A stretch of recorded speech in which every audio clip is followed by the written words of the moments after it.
Passamos então ao próximo processo. Senhora Ana Mota. Nono item da pauta, processo número 00058 058919/2013-50. Interessado, Inframérica, concessionária do Aeroporto de Brasília, S.A. Assunto, recurso administrativo. Diretor-relator, José Ricardo Botelho. Aproveito para informar que a senhora Paula Damas de Matos, representante da Inframérica, solicitou espaço para manifestação verbal sobre este processo. Antes, no entanto, passemos à leitura do relatório do diretor-relator, senhor José Ricardo Botelho. Em 26 de julho de 2013, foi constatado pela Gerência de Concessões de Infraestrutura Aeroportuária que a Inframérica, concessionária do Aeroporto de Brasília, não observou o disposto nas cláusulas 10.1 e 10.8 do anexo 2 do Contrato de Concessão de Aeroportos 001, uma vez que não encaminhou o Plano de Qualidade de Serviço, PQS, contendo o relatório de qualidade de serviço, RQS, de envio anual obrigatório com 30 dias de antecedência da data prevista para o reajuste das tarifas, qual seja 24 de julho de 2013, nos termos da cláusula 6.5. De acordo com o disposto no anexo 2 do contrato de concessão, a concessionária deveria apresentar à ANAC, em até 90 dias a contar da eficácia do contrato, um primeiro PQS.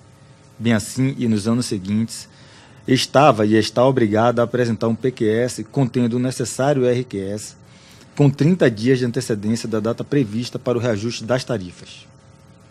O contrato entrou em vigor em 24 de julho de 2012 e a primeira versão do PQS tinha como data limite o dia 23 de outubro daquele ano.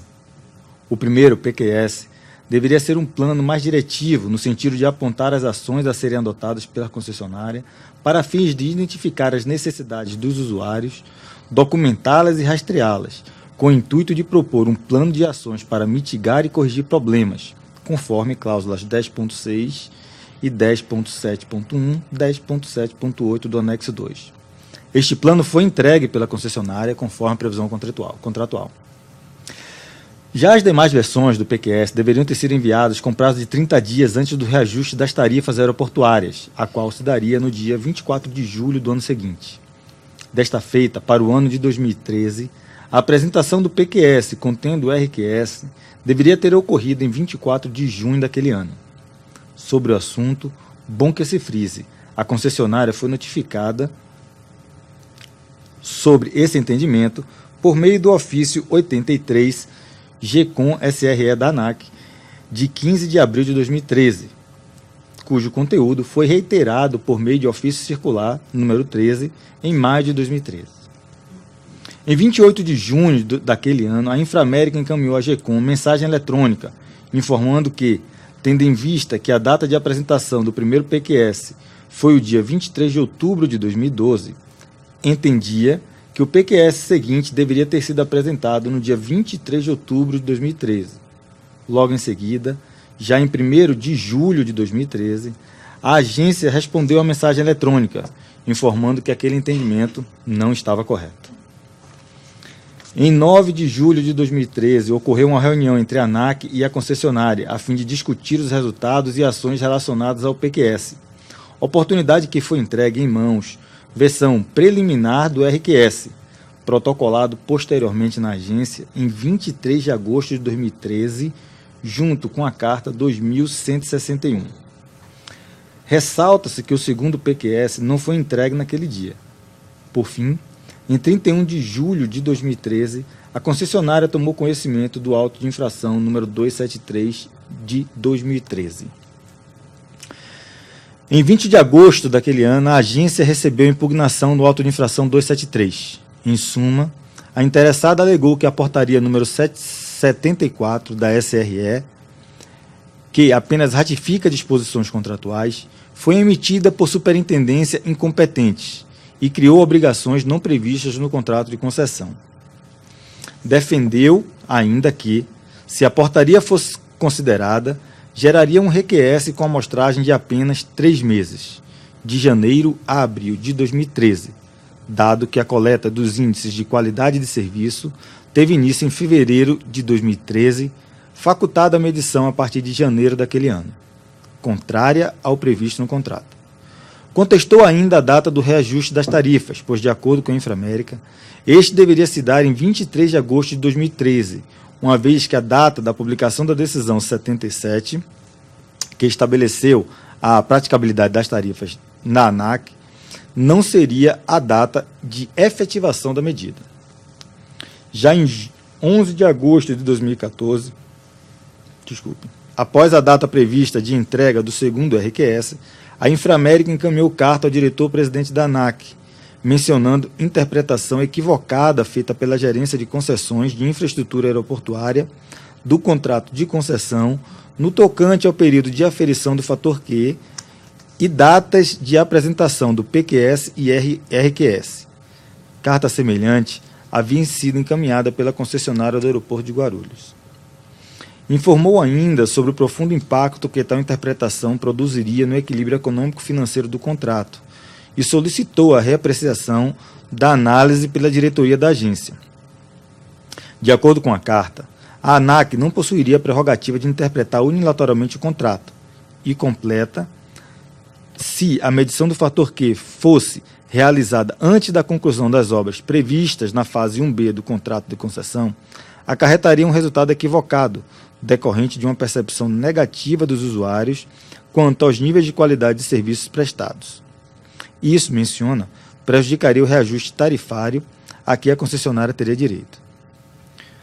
Por fim, requereu que a diretoria revisasse a manifestação da GECOM para que o período de aferição do fator Q estivesse compreendido entre 1º de junho e 31 de maio de cada ano, tomando como termo inicial a data de conclusão da fase 1B, ou seja, 31 de maio de 2014. Em setembro de 2014, a então Superintendência de Regulação Econômica e Acompanhamento de Mercado elaborou a nota técnica 161 para análise da manifestação das concessionárias quanto ao suposto equívoco cometido pela GECOM na interpretação da cláusula de concessão, do contrato de concessão, que se referem à data do início do período de aferição do fator Q e às datas de apresentação do PQS e RQS. Com relação à data de início do período de aferição, destaca-se a cláusula 10.13 dos contratos de concessão, que está no corpo do relatório.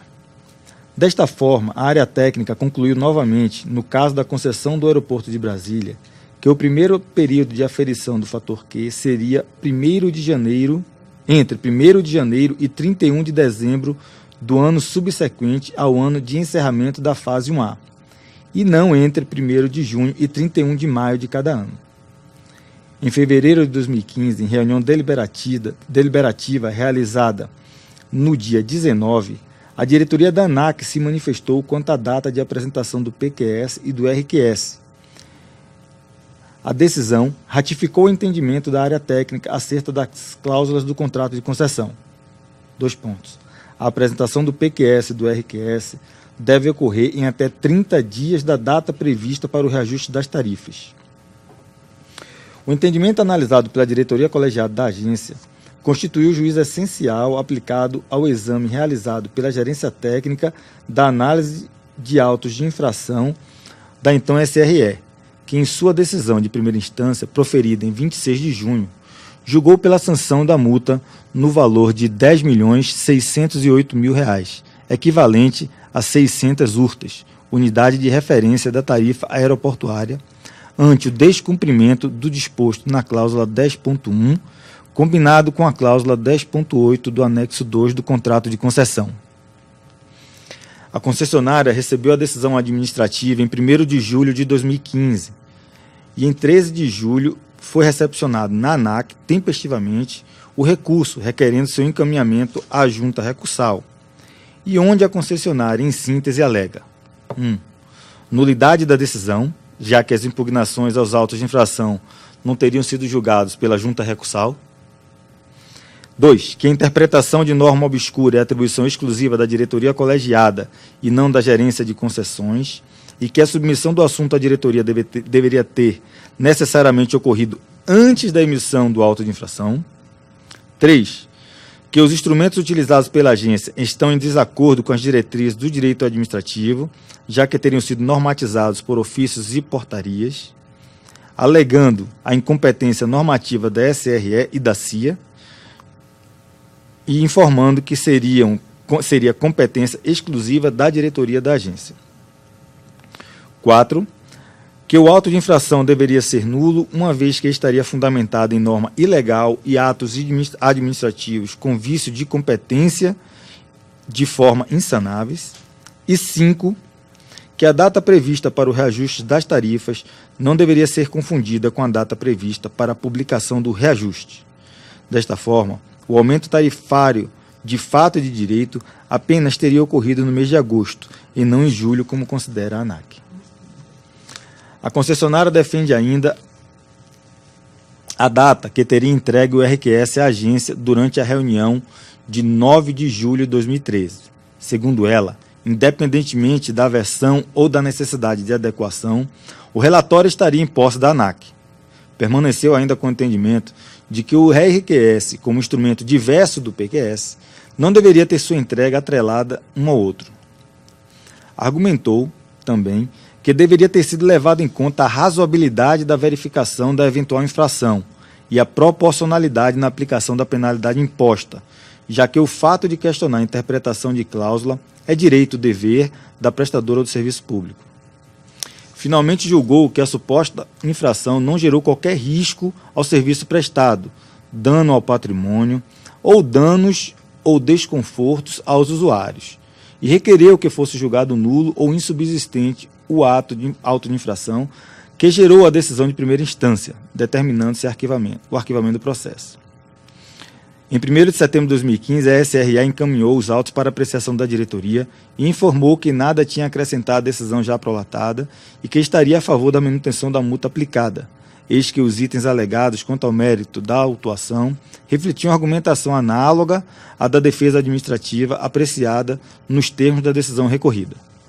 O processo foi encaminhado para distribuição em 7 de outubro e em 14 de outubro de 2015 foi solicitado ao gabinete da diretoria o relatório e posterior apreciação da diretoria pelo prazo de 30 dias. É o relatório.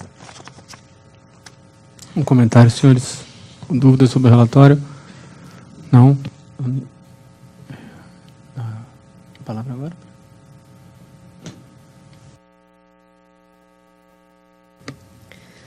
Convido agora a senhora Paula Damas da Mota, de Matos.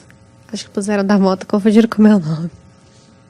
Representante da Inframérica, concessionária do Aeroporto de Brasília S.A., para se manifestar na tribuna pelo prazo de 15 minutos, conforme determina o inciso 2 do artigo 11 da Instrução Normativa número 33, de 12 de janeiro de 2010. Por favor, senhora Paula. Bom, primeiramente, obrigado. Boa noite para os senhores, diretor-presidente e demais diretores. A Inframérica vem aqui, na verdade, reiterar seu entendimento, principalmente a respeito do grau de jurisdição aplicado aqui na ANAC. Conforme o parecer 78 da Procuradoria, ele consta que a Resolução 25 seria apenas aplicável aos casos referentes ao Código Brasileiro de Aeronáutica. Contudo, eu devo fazer a vênia de ler o artigo como um todo e ressaltar que não é exclusivo ao CBA, e sim a todas as regulações concernentes à autoridade da aviação civil.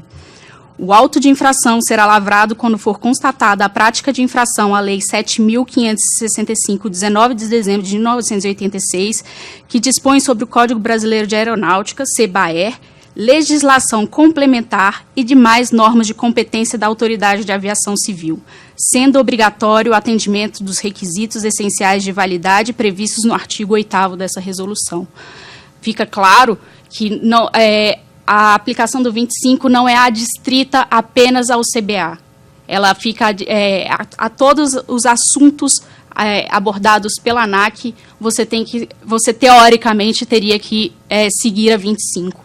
Além disso, existe a instrução normativa número 8, e eu vou ler o caput, que ele diz expressamente, ipsiliteris, dispõe sobre o processo administrativo para apuração de infrações e aplicação de sanções no âmbito da Agência Nacional da Aviação Civil.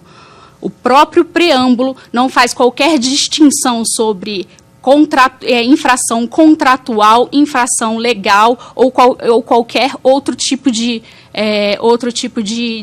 penalização. Mais uma vez, é a aplicação de sanções da agência. Então, todas as sanções da agência devem seguir o instrumento, a instrução normativa número 8. Resta claro também, muito claro, na verdade, para a gente, que o artigo 1º corrobora esse nosso entendimento.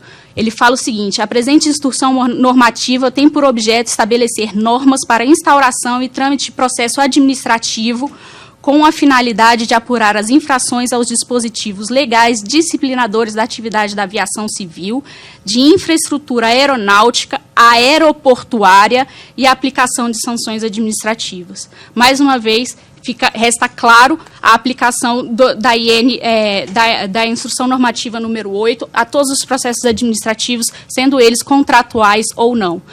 Mais uma vez, a distinção contratual não existe na norma e o administrador deve ficar adstrito ao que está na lei. Ele não pode,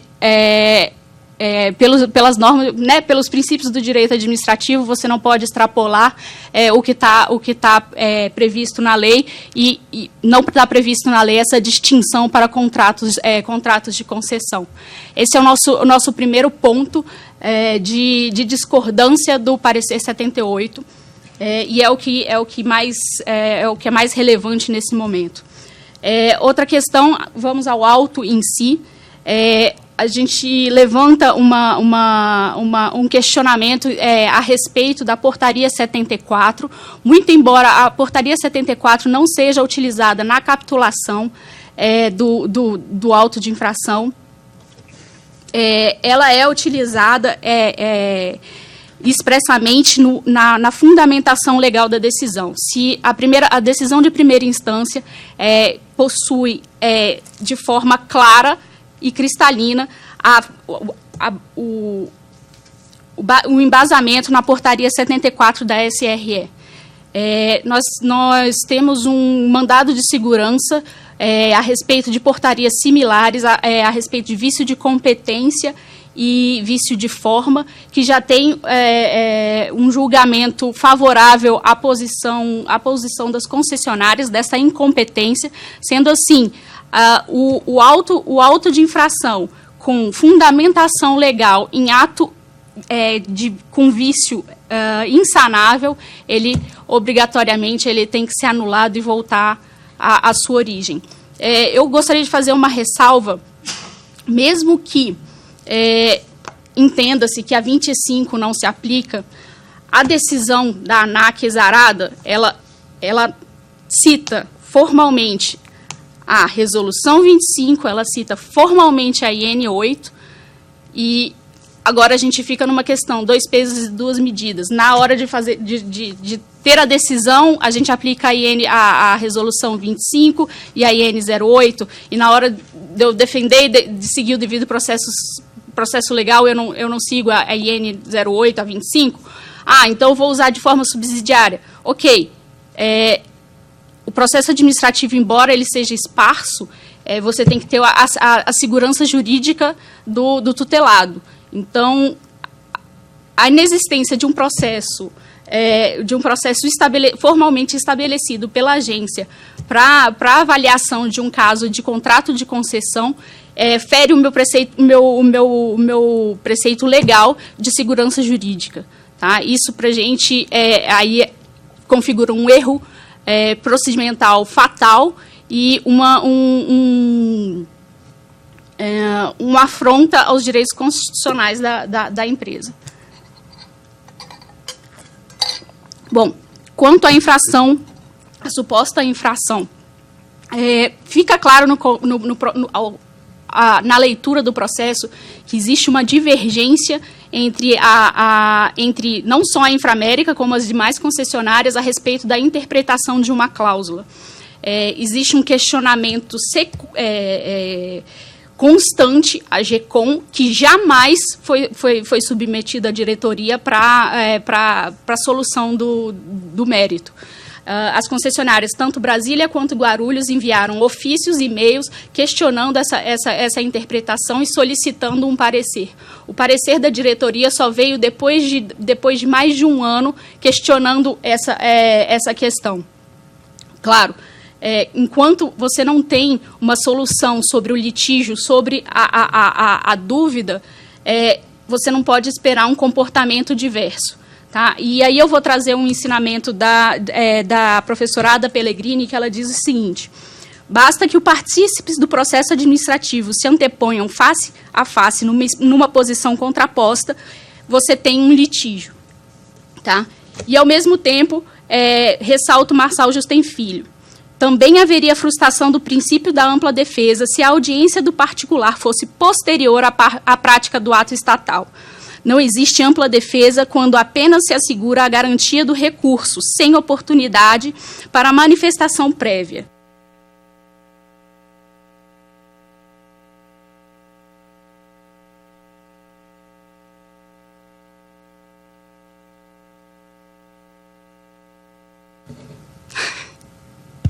Pronto?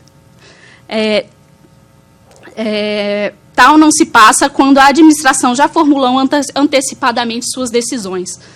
Então, para a Inframérica, resta claro que houve um cerceamento da ampla defesa. Uma vez que a gente está discutindo, dentro de um processo administrativo suplementar, a interpretação de uma cláusula que claramente... Aí está com problema, rapidinho. Desculpa.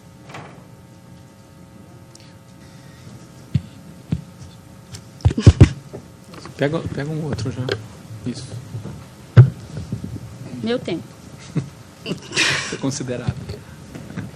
Não, mas eu vou terminar antes. Então, para a Inframérica fica claro que, uma vez que não houve uma decisão sobre a interpretação clara da cláusula, não há a possibilidade de uma aplicação de sanção por comportamento diverso.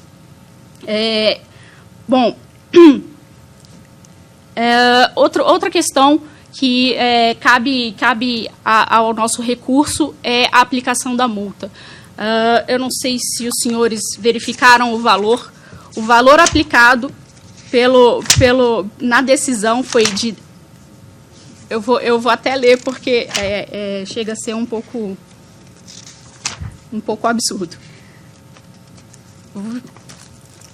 Pela sanção de multa no valor de R$10.608.000, equivalentes a 600 urtas da tarifa aeroportuária, conforme o parâmetro definido na cláusula 1.1.51 do contrato de concessão.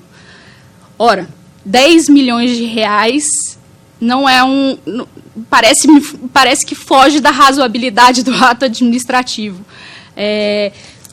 Materialmente, claro, existe na cláusula que você tem que entregar PQS e RQS.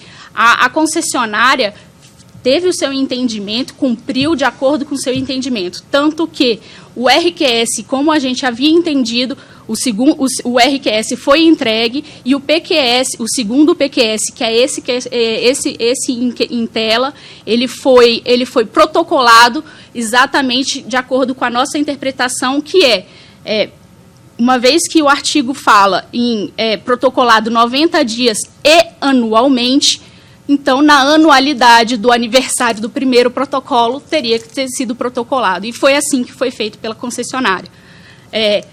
Houve uma discussão da diretoria após? Sim. Então, uma vez que a gente não recorreu dessa decisão, agora sim ficou pacificado o entendimento da GECOM.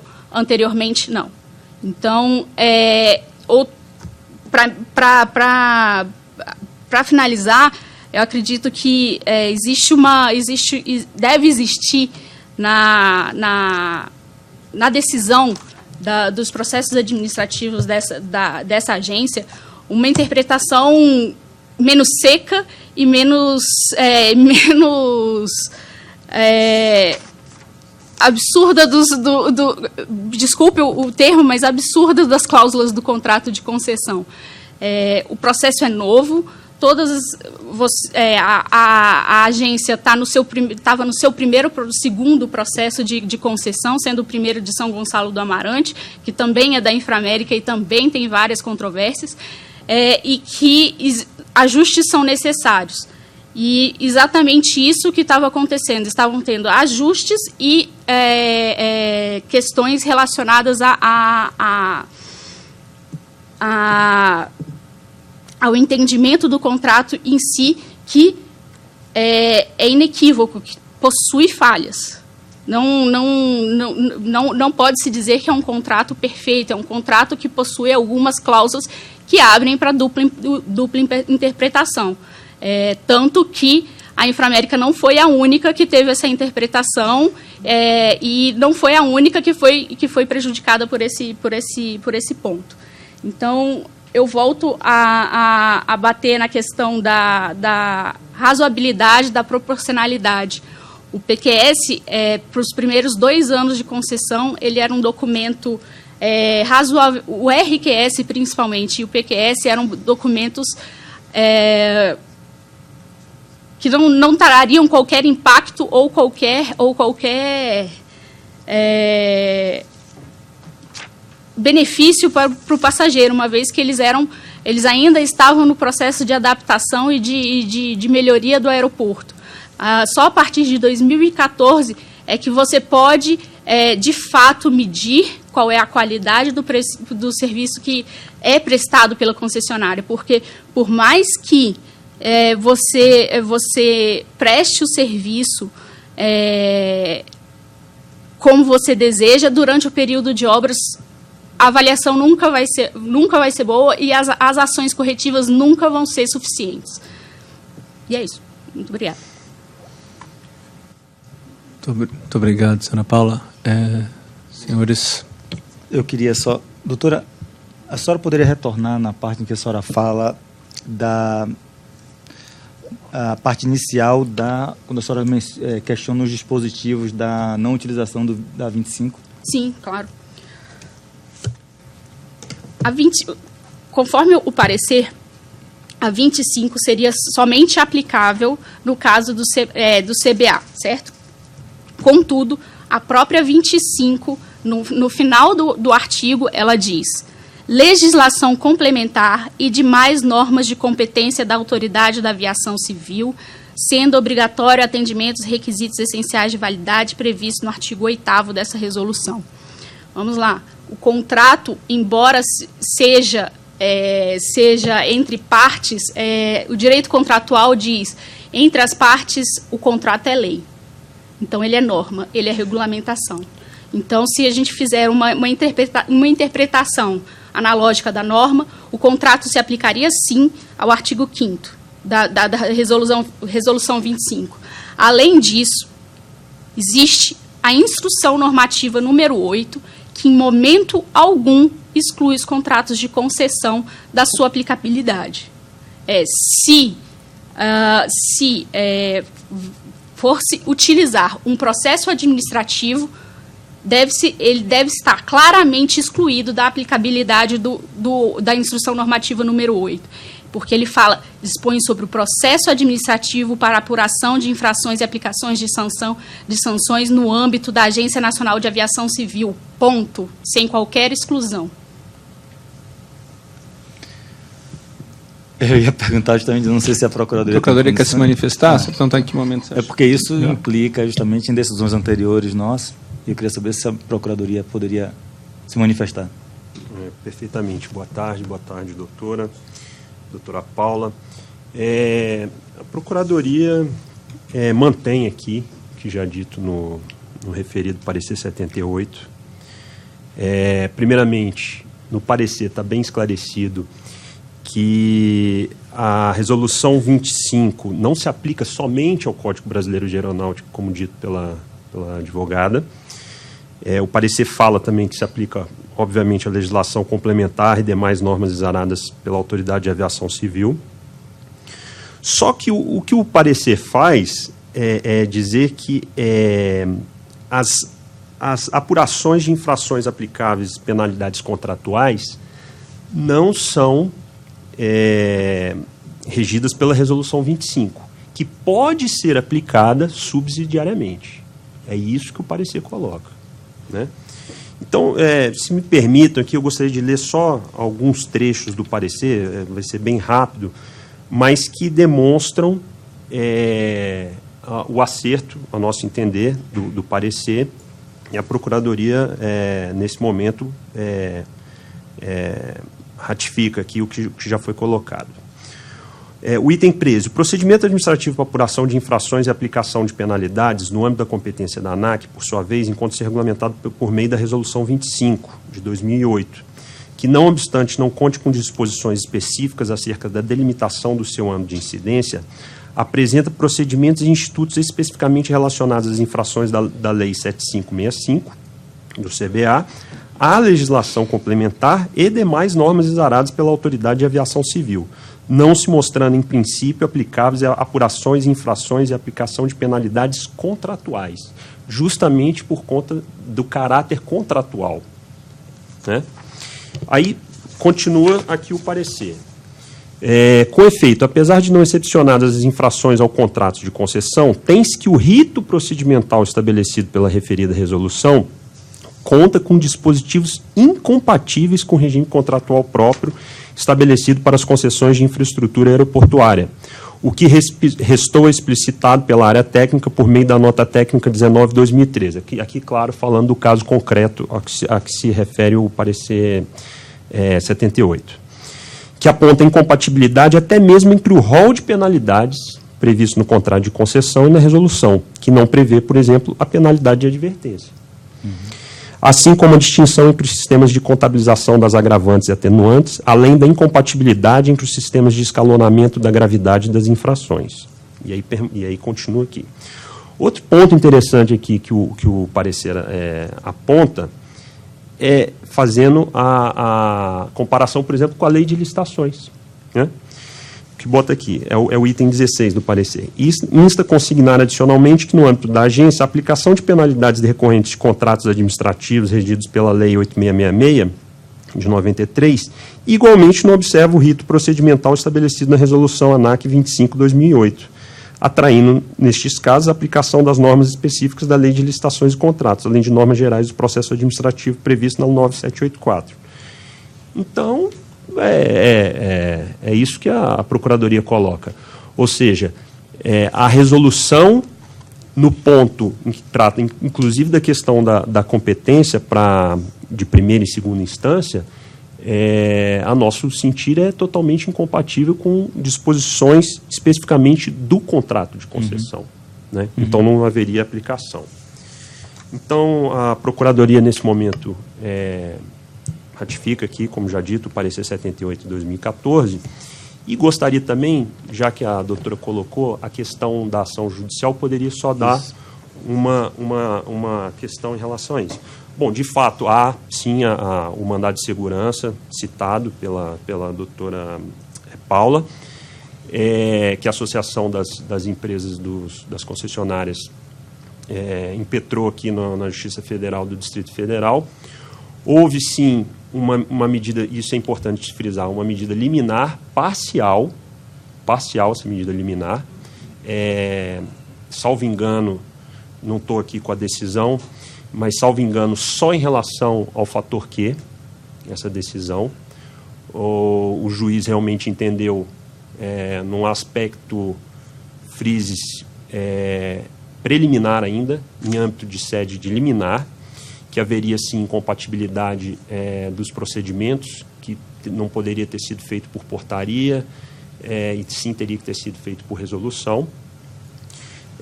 Agora, como dito, essa decisão é liminar. A Procuradoria já interpôs o devido recurso, que é o agravo de instrumento, e estamos aguardando agora uma deliberação do TRF da primeira região, e que, inclusive, as próprias empresas, justamente por a liminar ter sido parcial, também interpuseram um agravo de instrumento. Então, essa questão ainda será amplamente discutida. Agora, a Procuradoria, assim como colocou no recurso e nas manifestações anteriores, entende que não há ilegalidade alguma na forma em que foi feita a questão do rito procedimental, a questão ter sido, sim, disciplinada por portaria do superintendente da área. Então, acredito que da Procuradoria, isso tínhamos de falar, não tivemos acesso especificamente ao caso concreto, mas em relação àquilo que foi trazido agora da tribuna pela advogada, ficam essas questões expostas pela Procuradoria. Muito obrigado.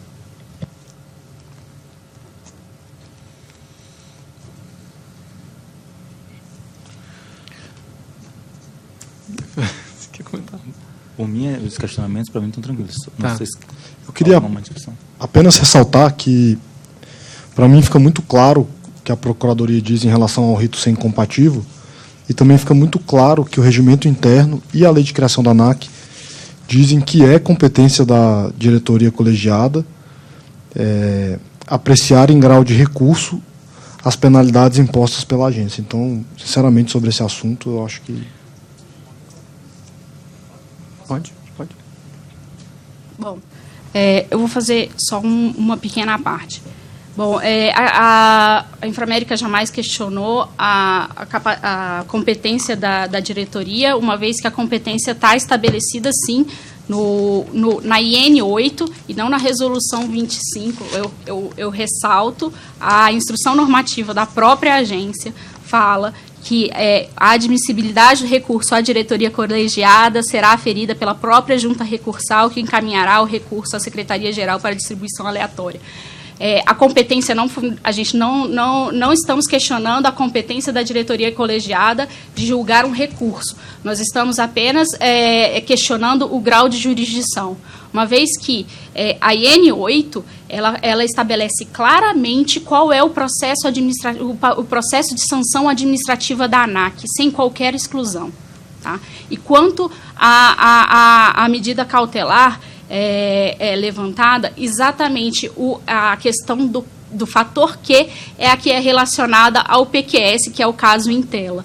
Existe uma na decisão da liminar, o juiz deixa claro que existe sim uma verossimilhança e uma eu vou até citar aqui. Cadê? Existe uma verossimilhança na nossa justificativa para pedir um mandado de segurança, tanto que ele foi concedido de forma parcial, exatamente nessa questão que afeta o nosso caso em tela. Ok? Somente isso. Muito obrigado. Só mais uma coisa. Eu não sei se houve manifestação da gente em relação a esse... Está nesse parecer também a questão do duplo grau, não é isso? Ou não? Mencionado da IN 8, esse questionamento sobre a IN 8. Não ter ido para a junta. A IN 8 regulamenta. A IN 8 regulamenta a Resolução 25. Então, só para a gente entender... Que a Procuradoria entende que o rito é... Se a Resolução 25 ela não se aplica, a IN 8 não se aplica. A IN 8 simplesmente ela não é um ato por si só que está regulamentando alguma atividade de forma diversa da 25. Então, a nossa Resolução 20... A dos atos normativos é 23? 23. Que versa para que serve cada ato normativo. A resolução tem um grau maior do que a IN. A IN regulamenta a forma de execução da resolução. Então, essa seria a discussão. E aí, só aproveitando, então, sobre esse ponto, lembrando que as duas resoluções são de 2008, quando a agência estava organizando a forma de administrar suas infrações. Contratos vieram apenas depois. Por isso, não existiam nem os contratos de concessão aí da época dessas resoluções. Discussão sobre a competência da diretoria, eu acho que está claramente colocada na legislação, e a Resolução 25 foi uma forma da diretoria organizar administrativamente como se passaria a analisar essas infrações feitas ao CBA.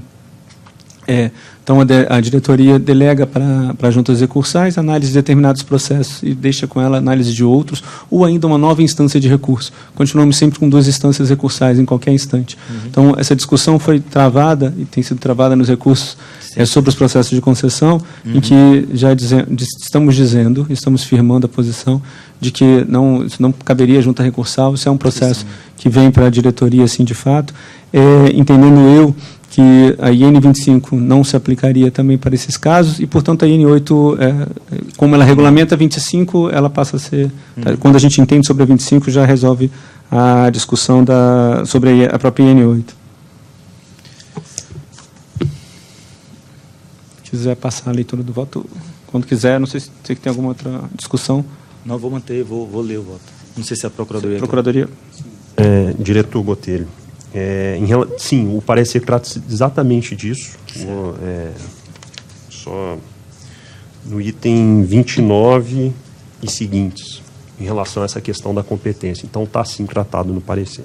Ok? Tá. Obrigado, procurador. Vamos lá? Trata-se de processo administrativo, originado da lavratura do auto de infração 273, dado que a concessionária do Aeroporto de Brasília não teria observado o disposto na cláusula 10.1 e 10.8 do anexo 2 do contrato de concessão, uma vez que não teria encaminhado o plano de qualidade de serviço contendo o RQS de envio anual obrigatório com 30 dias de antecedência da data prevista para o reajuste da tarifa.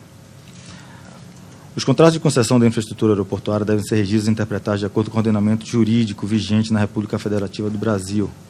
O artigo 29 da Lei 8987 de 95, que dispõe sobre o regime de concessão e permissão da prestação de serviços públicos, ensina em verbis, entre o artigo 29, incumbe ao poder concedente regular o serviço concedido e fiscalizar permanentemente a sua prestação, aplicar as penalidades reguladoras do serviço público e as cláusulas contratuais de concessão, cumprir e fazer cumprir as disposições regulamentares do serviço e as cláusulas contratuais de concessão.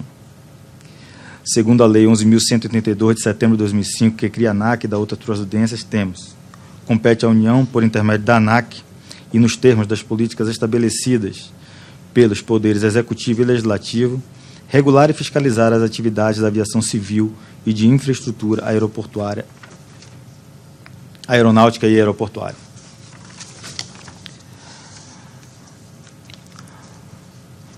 Dado o exposto, ratifique-se a competência da ANAC em regulamentar e fiscalizar as concessões de infraestrutura aeroportuária. Também coloquei no voto algumas questões que dizem respeito ao contrato de concessão, dentre eles o de cumprir e fazer cumprir integralmente o contrato, atender às exigências, recomendações ou observações feitas pela ANAC, e, com relação aos direitos e deveres do poder concedente, dispõe assegurar o cumprimento das obrigações contratuais, exigir da concessionária estrita obediência às especificações e normas contratuais, cumprir e fazer cumprir as disposições regulamentares da concessão, aprovar os projetos, planos e programas relativos à implementação do aeroporto, bem como exigir as modificações que se revelem necessárias para o atendimento ao PEA. Em julho de 2013, foi constatado pela Gerência de Concessões de Infraestrutura Aeroportuária que a Inframérica não observou o disposto nas cláusulas já mencionadas do contrato de concessão, uma vez que não encaminhou o PQS contendo o RQS de envio anual com 30 dias de antecedência da data prevista para o reajuste das tarifas, qual seja 24 de julho de 2013, nos termos das cláusulas 6.5. Verifique-se inicialmente que o fator Q é competente da fórmula de reajuste tarifária prevista no contrato. Este é obtido mediante avaliação do cumprimento dos indicadores de qualidade de serviço, IQS, selecionados, e é aplicado de forma diferenciada durante os primeiros anos de concessão, conforme previsto no PEA, e poderá afetar de forma positiva ou negativa o resultado dos reajustes anual, dependendo do desempenho apresentado pela concessionária no que se refere à qualidade de serviço. A cláusula 10.1, as cláusulas 10.1 e 10.8 do anexo 2 do contrato de concessão, objeto do auto de infração, estabelece: 10.1. Em até 90 dias a contar da data de eficácia do contrato e anualmente, a concessionária deverá apresentar à ANAC um plano de qualidade do serviço PQS. E 10.8. o PQS deverá apresentar o relatório de qualidade de serviço com 30 dias de antecedência da data prevista para o reajuste das tarifas. O relatório deve contemplar os indicadores de qualidade de serviço descritos no apêndice C deste PEA, que incluirá os indicadores utilizados para estabelecer o fator Q. De acordo com o contrato de concessão, o plano de qualidade de serviço deve demonstrar que a concessionária planejou e implementará medidas adequadas para assegurar a qualidade dos serviços prestados aos usuários, cumprindo ao menos os parâmetros exigidos pelo PEA, pelo contrato e seus anexos. A concessionária poderia ter utilizado quaisquer planos existentes, bem como descrições das instalações, sistemas e procedimentos do aeroporto para desenvolver o PQS, devendo assegurar a consistência do plano com os demais planos que estivessem em vigor, elaborados ou não por ela. Importante citar que a elaboração do PQS não necessariamente deve se ater apenas aos aspectos aferidos pelo IQS, mas também por outras fontes oriundas de reclamações dos usuários, denúncias e ocorrências. A data de eficácia do contrato de concessão em questão se deu em 24 de julho de 2012 e, conforme previsão da cláusula contratual, foi realizada a entrega do primeiro PQS pela concessionária do Aeroporto de Brasília.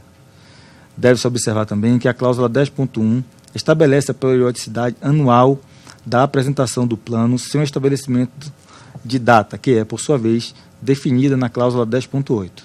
Já os reajustes tarifários aplicados ao Aeroporto de Brasília têm como data base o dia 24 de julho de cada ano. Logo, em 24 de junho, a concessionária deveria entregar o segundo PQS, apresentando um RQS que contemplasse os IQS que, por sua vez, incluiriam os indicadores utilizados. Este plano não foi entregue na data prevista e, sobre o assunto, a concessionária foi notificada sobre seu entendimento por meio do ofício 83 da SRE, de abril de 2013, cujo conteúdo foi reiterado por meio do ofício circular 13, de 28 de maio de 2013. A Inframérica justificou posteriormente seu entendimento, entre outros, de que a partir de 2013 os PQS deveriam ser apresentados nos dias 23 de outubro de cada ano, dado que o primeiro plano foi apresentado em 23 de outubro de 2012, diferentemente, portanto, do que está estabelecido na cláusula 10.8. A concessionária entendia ainda que o RQS seria instrumento diverso ao PQS e que, portanto, não deveria ter sua entrega atrelada à entrega do outro. Importante observar que o instrumento que estabelecia a metodologia para a coleta dos IQS só havia sido publicado em janeiro de 2013. Assim, para fins de cumprimento de cláusulas contratuais, a entrega do PQS de 2013 só poderia encaminhar o RQS com os resultados dos IQS aferidos apenas entre os meses de janeiro e abril de 2013, pois, conforme a orientação contida no ofício circular 13 da GECOM, foi facultada tal medição a partir de janeiro daquele ano. Dessa forma, o período de aferição do fator Q considerado no PQS de 2013 também coincidiria com este período, sem, no entanto, produzir efeito no reajuste tarifário de 2013. A fase 1A, referida na cláusula 10.13, contempla o procedimento de transferência das operações do aeroporto mediante estágios previstos, observadas as especificações constantes no anexo 9 do contrato, Plano de Transferência Operacional. Esta fase foi encerrada em março de 2013 no aeroporto de Brasília. Assim, Y, a que se refere o ano 2013 na tabela do contrato que fiz constar no voto, seria justamente este ano. Portanto, nem em 2014 houve incidência do fator Q no reajuste tarifário. Esta aplicação teve início no reajuste tarifário ocorrido em julho de 2015, considerando as medições dos índices coletados durante todo o ano anterior. É importante lembrar que esse entendimento quanto à data de apresentação do PQS e do RQS e ao período de aferição do fator Q dos aeroportos concedidos já foi manifestado pela diretoria colegiada. A decisão ratificou o entendimento da área técnica acerca das cláusulas do contrato de concessão. A apresentação do PQS, A apresentação do PQS e do RQS deve ocorrer em até 30 dias da data prevista para o reajuste das tarifas. O fator Q deverá ser aferido tendo como referência o período compreendido entre o primeiro dia do ano seguinte ao encerramento da fase 1A e o último dia do mesmo ano. Inclusive, tal percepção acerca do período de aferição já havia sido manifestada desde o início pela Comissão Especial de Licitação, conforme item 1064 da ata de esclarecimentos referentes ao edital de concessão abaixo transcrito. Questionamento. Segundo a previsão do item 10.3 do anexo 2 do contrato de concessão, o fator Q produzirá efeitos no reajuste tarifários a partir do final do primeiro ano de operação integral do aeroporto pela concessionária, contado como o ano civil seguinte ao ano em que for encerrada a fase 1A. Entende-se que o mês de encerramento da referida fase 1A independe para a contagem do prazo, isto é, se a fase 1A foi encerrada em dezembro de 2012, a partir de 2013 o fator Q já produzirá efeitos nos reajustes tarifários, não havendo mês de corte para que ele passe a entregar o reajuste. Por favor, confirmar se este entendimento está correto. Resposta da comissão. Sim, o entendimento está correto. A decisão em primeira instância, originada da lavratura do auto de infração, foi proferida em 26 de junho e julgou pela sanção de multa no valor de R$ 10.608.000. Vou ler novamente, hein, doutora? R$ 10.608.000, equivalente a 600 urtas, ante o descumprimento do disposto na cláusula 10.1, combinada com a cláusula 10.8 do anexo 2 do contrato de concessão. O capítulo 8 do contrato de concessão das penalidades prevê em seu item 8.1 que o não cumprimento das cláusulas dos contratos, de seus anexos, do edital e das normas e regulamentos editados pela ANAC ensejará a aplicação das penalidades de advertência ou multa, sem prejuízo de outras previstas em dispositivos legais e regulamentares da ANAC. A seção 2 deste capítulo, da multa, item 8.4, afirma que, sem prejuízo da regulamentação expedida pela ANAC, será aplicada multa em virtude do descumprimento ou do atraso do cumprimento de obrigações discriminadas, conforme os limites máximos estabelecidos, definidos para cada situação. Para o caso do evento da não apresentação do PQS no prazo previsto no PEA, o limite máximo da multa a ser aplicada é de 10 urtas por dia. Ora, o argumento da concessionária de que deveria ter sido levado em conta a razoabilidade na verificação da eventual infração e a proporcionalidade na aplicação da penalidade imposta, além do requerimento de que fosse julgado nulo ou insubsistente o auto de infração que gerou a decisão, não merece ser prosperado. Restou claro, com base nos fatos relatados, a prática da infração administrativa pela autuada, não havendo que se falar em nulidade do auto de infração. Além disso, é dever nosso da administração pública, ao tomar decisões que resultem em sanções aos interessados, usar os princípios administrativos basilares, dentre eles o da razoabilidade e proporcionalidade que aqui foram mencionados. Diante da consideração dos aspectos preponderantes para a dosimetria, ponderou-se sim em favor da concessionária a não obtenção de vantagem em decorrência da conduta infracional, a não reincidência no cometimento da infração e a inexistência de histórico no cometimento de infrações à época. Todos esses itens foram ponderados. No entanto, o atraso na entrega do PQS impactou diretamente o acompanhamento e a fiscalização dos serviços prestados pela concessionária, com reflexos na qualidade ofertada. Eis que tanto o conhecimento por esta agência acerca do nível de qualidade percebido pelos usuários, quanto o acompanhamento das medidas a serem adotadas para se manter o padrão de nível de serviços exigidos, restaram prejudicados. Além disso, some-se o fato de que a infração ocorreu com o não acatamento de uma orientação e reiteração da própria agência. Neste caso, foi apurado que o atraso na entrega do PQS em 2013 contabilizou, na verdade, 120 dias. E a aplicação da penalidade,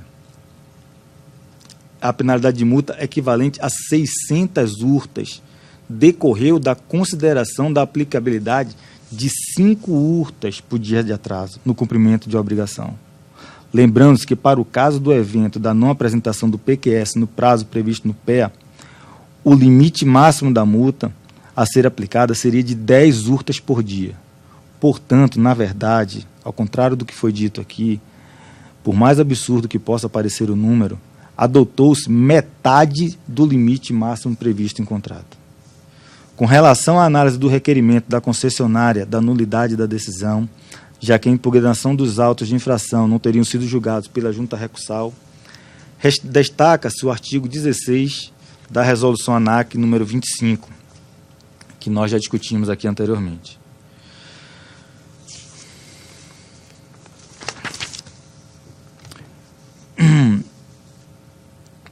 Como se depreende do dispositivo, no que diz respeito à Junta Recursal, as competências de julgamento da Junta têm matéria restrita referente a infrações cometidas contra o Código de Aeronáutica, aqui também já discutido.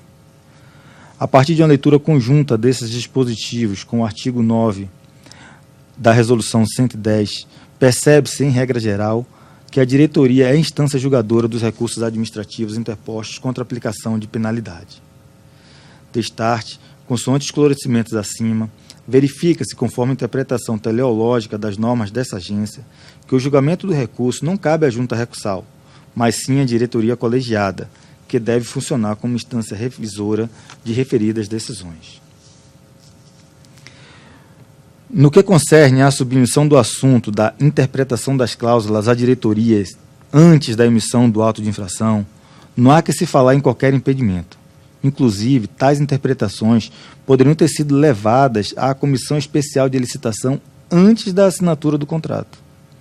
Assinado o contrato de concessão, resta induvidosa a relação contratual firmada entre as partes, no que decorre a responsabilidade das partes em cumprimento ao avançado. Portanto, o auto de infração que prosperou dos fatos apresentados foi devidamente lavrado, visto que, na época dos fatos decorrentes, levaram a sua lavratura sem vício, pois seu enquadramento está correto.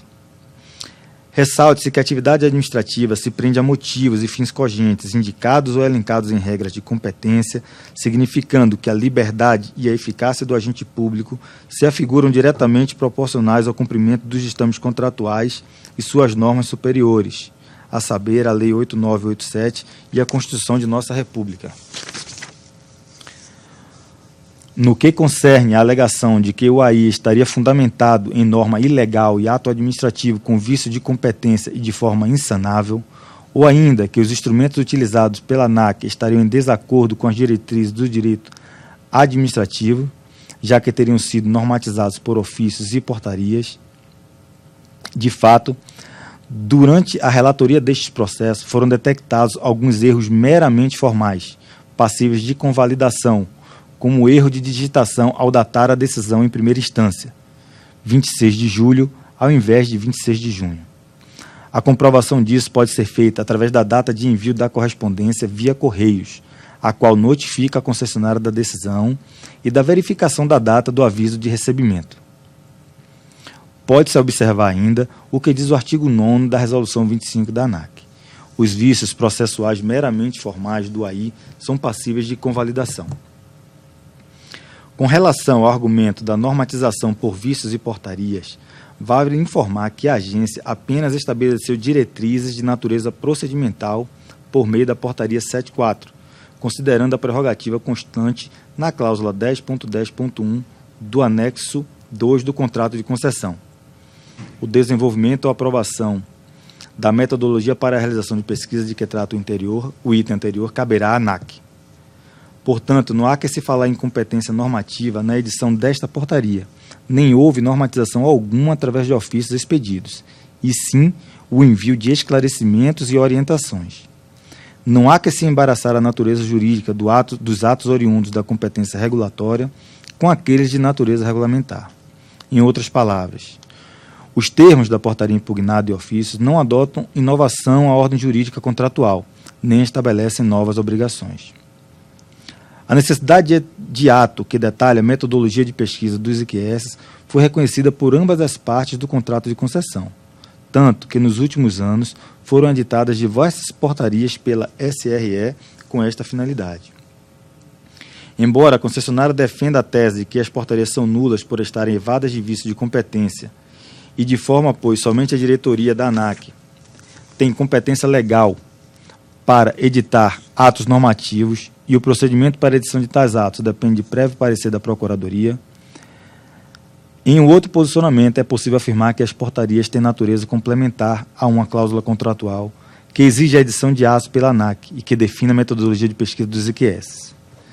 Neste entendimento, por não constituir ato normativo ou regulamento, não haveria razão em submetê-la à audiência pública após parecer da PROC, como obrigatoriamente ocorre em atos que regulam a aviação civil. O acórdão número, já mencionado inclusive aqui em processos anteriores, do próprio Tribunal de Contas 029.918 de 2014, sobre essas portarias já mencionou, e também já coloquei aqui em votos anteriores. As regras e diretrizes metodológicas para a obtenção dos indicadores vêm sido regulamentadas por meio das portarias da ANAC, revisadas a cada ano. Na fase de execução da auditoria, a Superintendência de Infraestrutura Aeroportuária da ANAC era responsável pela regulamentação, validação dos atos de desempenho, referente aos indicadores objetivos, e a Superintendência de Regulação Econômica e Acompanhamento de Mercado dos indicadores subjetivos apurados por meio da pesquisa de satisfação. O Acordo 2210, também já mencionado em votos anteriores, do plenário do TCU, ao decidir o processo 024, considerou, inclusive, cumprida uma determinação anterior, justamente em razão da edição de normas via portaria por parte da CSRE, conforme o trecho que reproduzo. 9.4.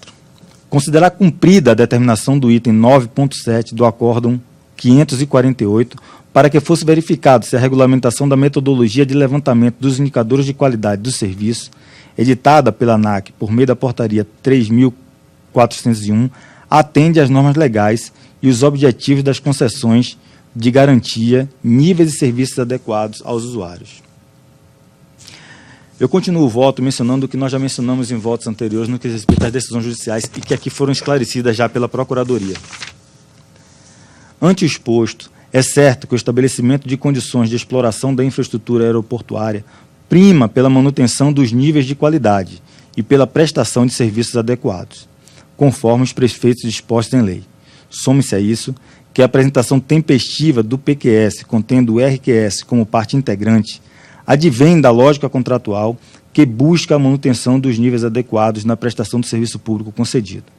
Dessa forma, conheço do recurso administrativo apresentado, mas voto contrariamente ao pedido de nulidade ou de insubsistência do auto de infração que gerou a decisão de primeira instância. É como voto.